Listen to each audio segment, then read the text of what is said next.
রোমানিয়ার visa পেয়েছেন টাঙ্গাইলের মোহাম্মদ মামুন ভাই। আজকে শুনবো তার ভিসা প্রাপ্তি সফলতার গল্প। প্রিয় ভিউয়ার্স, আসসালামু আলাইকুম। আমি মোহাম্মদ ইমরান হোসেন রাফি আপনাদেরকে নতুন একটি ভিডিওতে স্বাগতম জানাচ্ছি।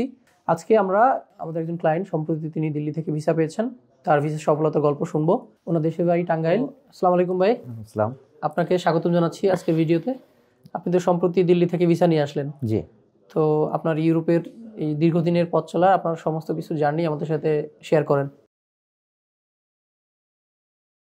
যখন আমি মালয়েশিয়াতে ছিলাম তো তখনই আমার এক চিন্তা ভাবনা ছিল, বাংলাদেশের ভালো একটা এজেন্টের মাধ্যমে আমি ইউরোপের স্বপ্নটা পূরণ করব। সেই স্বপ্নটা আমার পূরণ করে দিছে বাটারফ্লাই ইমিগ্রেশন।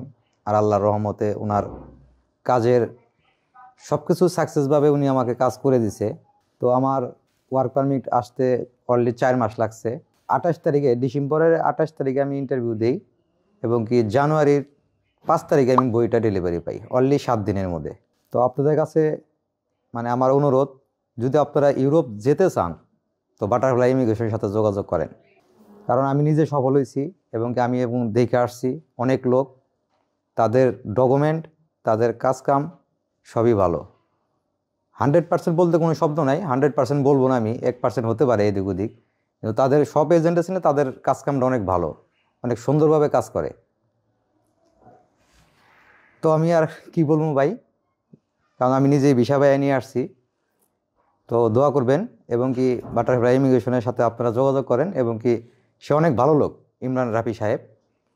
তো ইনশাল্লাহ কাজ হবে। আর হাতে একটু সময় নেবেন, কমপক্ষে 1 বছর, তাহলে আপনি ইউরোপ যাইতে পারবেন। আসলে এশিয়াতে মানুষ যায় বারে বারে, আর ইউরোপ মানুষ একবার যায়। মাথায় যদি এই চিন্তাটা থাকে তাহলে আপনি সাকসেস হতে পারবেন, তাছাড়া সাকসেস হতে পারবেন না। তো ধন্যবাদ বাটারফ্লাই ইমিগ্রেশন, ওনার ইমরান রাফি সাহেব। উনি আমাকে ভাগ্য পরিবর্তন করতে সহযোগিতা করছে। আল্লাহর রহমতে আজকে আমি সফল। তো দোয়া করবেন আমাদের জন্য এবং ইমরান রাফি সাহেবের জন্য, তিনি জানি বাংলাদেশের অর্থনীতির চাকাটা চেঞ্জ করে দিতে পারে। তো ভালো থাকেন। তো ইনশাল্লাহ দোয়া করবেন আমার জন্য সবাই। আমি খুব দ্রুত রোমানিয়াতে ফ্লাই করব, দেশের জন্য জানি ভালো কিছু করতে পারি, দেশের অর্থনীতি ব্যাকআপ দিতে পারি। তো এইটাই, আর কিছু নাই, বলার কিছু নাই। দোয়া চাই ভাই, দোয়া করেন। আল্লাহ হাফেজ। তো এই ছিল আজকে মামুন ভাইয়ের ভিসা প্রাপ্তির গল্প। বেসিক্যালি উনি আমাদের কাছে জমা দেয় 2022 সালের জুলাই মাসে জমা দেওয়ার 4 মাস পরে উনি ওয়ার্ক পারমিট পায়। কিন্তু ওয়ার্ক পারমিট উনি 2022 সালের নভেম্বর মাসে ওয়ার্ক পারমিট পায়, আর 2023 সালের নভেম্বর মাসে সে এম্বাসিতে জমা দেয়। তো উনি জমা দেওয়ার ওয়ার্ক পারমিট আসার পর দীর্ঘ 1 বছর উনি শুধু এম্বাসি অ্যাপয়েন্টমেন্টের জন্য অপেক্ষা করেছে। তো এই যে ওনার দেখেন, টোটাল ওনার একটা 1.5 বছরের মতো সময় লাগছে ওনার এই ভিসাটা পাইতে। উনি ধৈর্য ধরেছেন, দিন শেষে সফল হয়েছেন। তো ইউরোপে যারাই যাবেন আপনাদের অবশ্যই ধৈর্যের ব্যাপারটা মাথায় রাখতে হবে, কারণ এখানে ধৈর্যের কোনো বিকল্প নাই।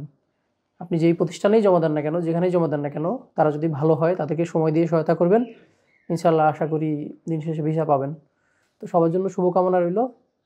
দেখা হবে আপনার পরবর্তী নতুন একটি ভিডিওতে। সে পর্যন্ত সবাই ভালো থাকবেন, সুস্থ থাকবেন। আল্লাহ হাফেজ।